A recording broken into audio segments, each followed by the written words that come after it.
you're gonna find after looking at this that actually they're facing a much smaller price increase than we are.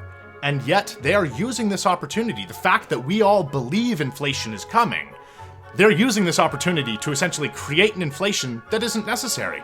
There aren't huge extra costs on them. They're just looking for a way to use this inflation excuse to increase their prices. Hello, and welcome to Demand Better. Today we're going to be talking about the Consumer Price Index, the measure of inflation, in Canada for September 2021. The year-over-year basis that it rose by was about 4.4%, which means if you took this September's inflation and multiplied it across the entire year, the whole year's inflation would be 4.4%, which is at least twice as high as it typically is. So, that's not so great. And it's actually been accelerating a little bit. It's up from a 4.1% gain in August. So, that's not so good. And if you exclude gasoline, the next line right here, the CPI rose only 3.5%, so clearly gasoline is a pretty large chunk of the inflation that we're looking at right here. Let's take a look more at the highlights. So prices rose year over year in every major component in September, with transportation prices plus 9.1%, contributing to the most all items increase. So there's a few different reasons for this. Basically, gasoline prices have gone up an astronomical amount because oil companies are gouging us because they don't think that we're going to be able to avoid using gasoline over the next little while. As well, truckers are demanding higher wages because, frankly, there are too few skilled truckers doing their job. And so the way that it works in the market is if there's too few people doing a job, you have to pay people more if you actually want to get people into the job. That's basically how that's supposed to work. Now let's take a look at higher shelter and food prices. Well, higher shelter prices is a pretty serious problem. One of the main reasons why this is happening is because a lot of conservative governments across Canada have decided to get rid of things like rent control and other protections for renters. So the shelter costs are going up astronomically because homeowners and landlords and slumlords are using this opportunity to gouge the living hell out of the working people who essentially make Canada function. Whereas landlords are parasites who are not actually doing anything outside of like the work they do to maintain the house, which is their asset. So of course they're going to maintain their own asset. And food prices is really honestly kind of the biggest thing that I've heard the most about. A lot of people are talking about how the food prices have gone up astronomically and how a lot of people aren't believing these numbers because, frankly, most people are experiencing a higher food price increase than this. And there are some sort of dubious ways about the way that this information is gathered. It's largely gathered from I think it's 5 supermarket chains in Canada, so they have a lot of control over the information that our government receives about inflation. So that is a serious conflict of interest and a problem. So we kind of need to improve the situation in terms of how we measure this inflation and get the information about the inflation. So gasoline prices. Prices at the pump rose 32.8% in September, compared to September of last year. That's despite the gasoline prices for September going down 0.1%. Holy crap. So, they're gouging the absolute heck out of us, despite the fact that there's a wide variety of reasons why gasoline prices might not need to go up as much as they are, but we are being gouged. That's how markets tend to work. So prices for food continue to rise in September, led by prices for meat products. So food prices rose 3.9%, but if you break it down, prices for meat products rose by far the most, plus 9.5%. Holy crap. Prices for fresh and frozen chicken, 10.3%. Fresh and frozen beef, 13%.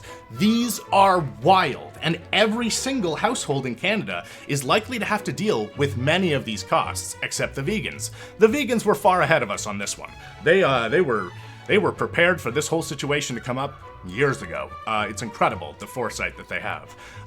So this is partially being blamed on higher input costs and continued strength in demand. Oh yes, because people were going to stop wanting meat. Yeah, that was likely to happen. Pork has gone up almost 10%, processed meat about 6.2%.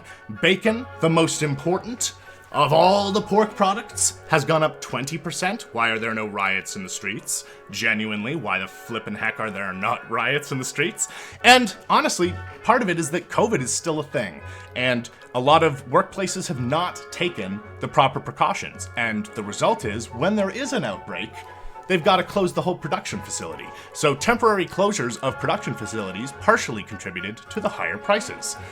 Also, prices for seafood and other marine products rose year over year, mainly because of supply chain disruptions in major export countries. So, why did meat go up such a wild amount compared to everything else? Because actually, this was being the overall amount of inflation for food was being dragged down by the fact that fresh vegetable prices right here declined in September, largely driven by prices for tomatoes. So the reason why meat has a higher level of inflation than any of these other types of foods is because you got to think about how meat is actually produced. Meat involves a lot more transportation in general.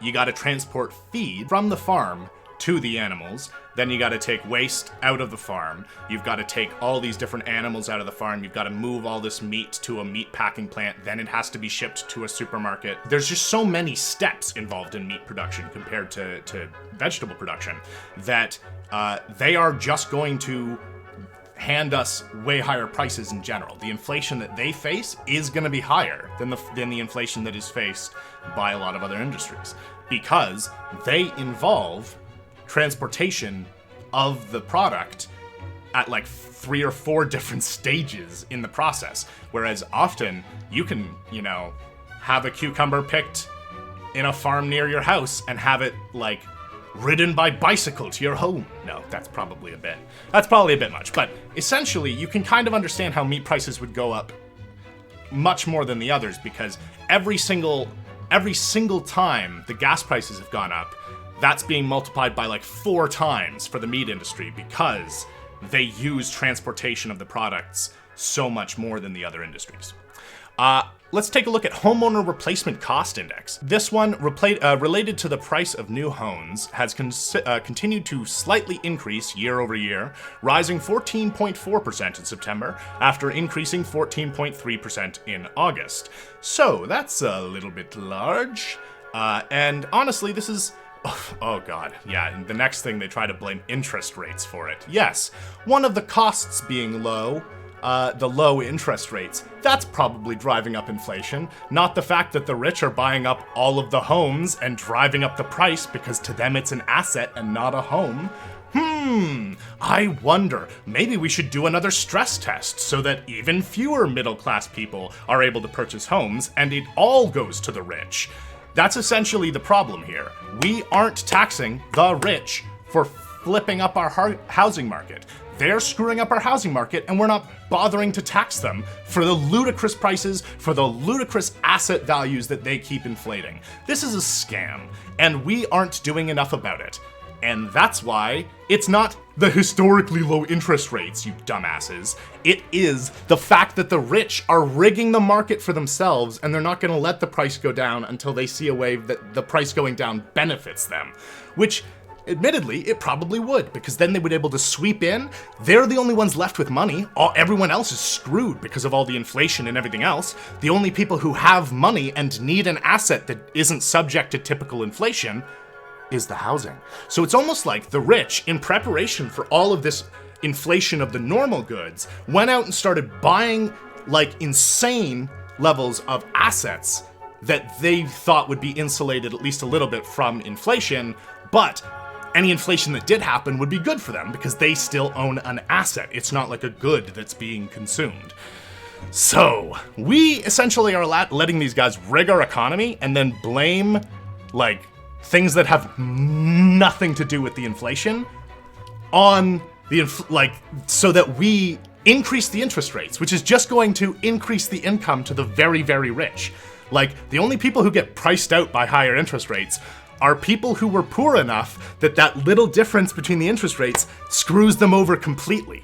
Everyone else benefits from them because they have lots of assets, lots of cash, lots of different things that are actually going to be benefiting Like, they're going to receive a higher income as a result of their interest rate being higher. This is a bad solution, supposedly. If it even is a solution at all, it's a bad solution. All right, let's take a look at passenger vehicle prices. I think this is the last one I'm going to cover, just because it increased by a pretty substantial amount. However, this kind of also makes sense. There's a global semiconductor chip shortage. So these are required for modern cars, and like, I wish I could remember the exact amount, but I think it's like literally a quarter or a full half of all of the global semiconductor supply is produced just on the island of Taiwan. Like, what? That's a lot to be leaning on one location for the production of, like, a wildly important thing. That seems a little odd. I don't know why the supply for that wouldn't have increased by now. If the market supposedly deals with those things, I'm not sure why the market has decided to just continue to gouge us. Oh wait, the market is owned by people who benefit every time that you and I get gouged. The actual basis for these cost increases are mostly coming from the industries themselves. To get a real understanding of inflation, you need to look below the hood. And one of the main ways that you can do that is by looking at the industrial product and raw materials price indexes. Now, these are what the actual corporations are paying behind the scenes. So if, as they claim, they're just passing the costs on to us, the costs that they face and they can't avoid, well, then I guess this is unavoidable. I guess this is just natural inflation. There's nothing we can do about it. You're gonna find, after looking at this, that actually they're facing a much smaller price increase than we are. And yet they are using this opportunity, the fact that we all believe inflation is coming, they're using this opportunity to essentially create an inflation that isn't necessary. There aren't huge extra costs on them. They're just looking for a way to use this inflation excuse to increase their prices. So let's take a look. The industrial price product index increased by only 1% in September, compared to the 4.4% that the consumer price index, you and I, faced.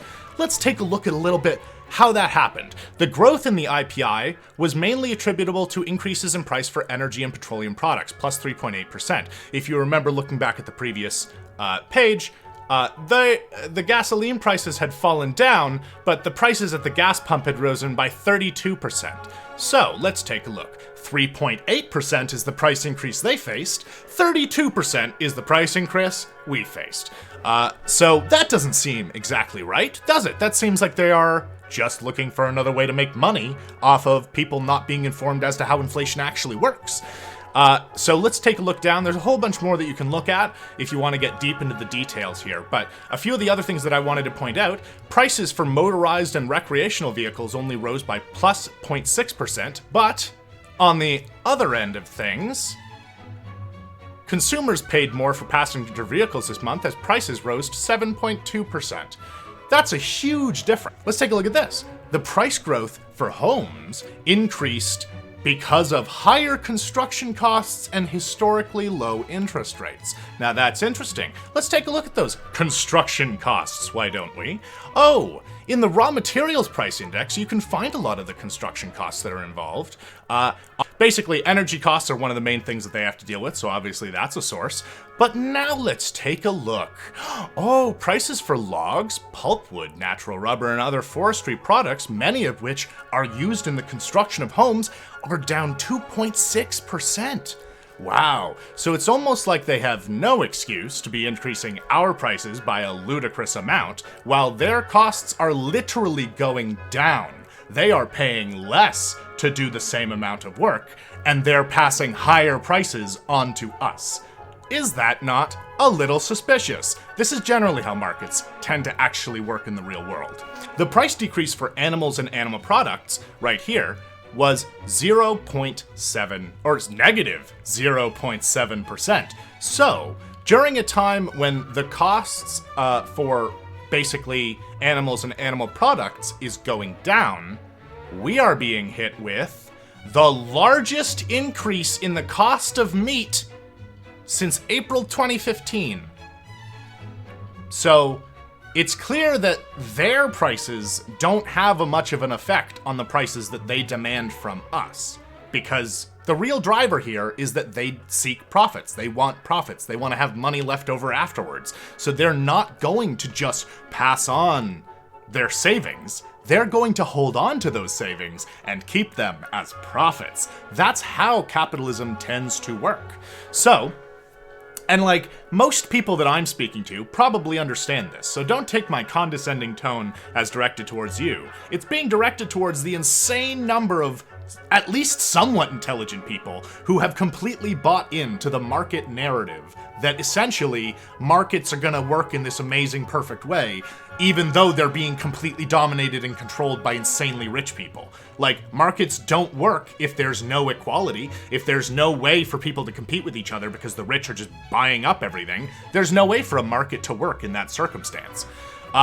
So yeah, prices for meat products went up hugely, and especially the prices for pork products. Lower prices for hogs, negative 8.9%. Meanwhile, they're handing us the plus 9.5% inflation of pork prices. So this is the reality of the situation.